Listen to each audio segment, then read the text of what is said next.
మన 100 డేస్ సిరీస్లో ఈరోజు అయితే డే 5 అన్నమాట. ఈరోజు మార్నింగ్ పొద్దున్నే లేచి ఫ్రెష్ అప్ అయిపోయి అట్లా సోకులు చేసుకొని ఇంకా పరగడుపున అయితే సబ్జా వాటర్ అయితే తాగేసా. ఇంకా బ్రేక్ఫాస్ట్లోకి అయితే రాగి జావా బాయిల్డ్ ఎగ్స్ అయితే తినేసాను అనమాట. అండ్ తర్వాత అయితే నిన్న బట్టలు ఉతికా కదా, ఈరోజు అయితే బెడ్షీట్లన్నీ ఉతికేస్తాను వాషింగ్ మిషన్లో ఒక్కొక్కటిగా. ఇంకా ఉతికేసి మిద్దిపైకి తీసుకెళ్ళి ఆరేసే ఉంది నా ప్రాణం తలతోకి వచ్చింది. ఎండ అట్లా లేదు రోజు. ఇంకా 11:30-12 అట్లా అయితే మస్క్ మిలాన్ అయితే తినేసాను. అండ్ లంచ్ ప్రిపేర్ చేసుకుని అయితే లంచ్ కూడా కంప్లీట్ చేసేసాను. లంచ్ అయితే నాకు ఈరోజు చాలా నచ్చింది. మూంగ్ దాల్ చేసా అండ్ చాలా రోజుల తర్వాత చాలా బాగుంది. ఇంకా ప్రీ వర్కౌట్లోకి అయితే స్వీట్ పొటాటో అండ్ బనానా తినేసి ఇంకా జిమ్కి అయితే రెడీ అయిపోతూ ఉన్నాను. ఇంకా ఫైనల్గా జిమ్కి అట్లా షోకులు చూసుకొని ఇంకా వెళ్ళే దారిలో అయితే కోకోనట్ వాటర్ అయితే ఒకటి తీసుకొని అయితే తాగేసాను అనమాట.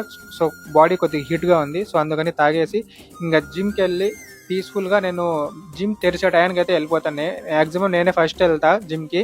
సో అక్కడ వర్కౌట్స్ అన్నీ కంప్లీట్ చేసుకొని తర్వాత ఇంటికి వచ్చి మళ్ళీ ఫ్రెష్ అప్ అయ్యి స్నానం చేసి ఇంకా ఫుల్ ఆకలిగా ఉండింది. ఇంకా డిన్నర్ అయితే కంప్లీట్ చేసి అయితే చిన్నగా పడుకుందామని అట్లా వెళ్తా ఉండా. ఇంకా మా అమ్మ వచ్చి జైద్ గడికి ఏదన్నా పెట్టు అని అయితే చెప్పింది.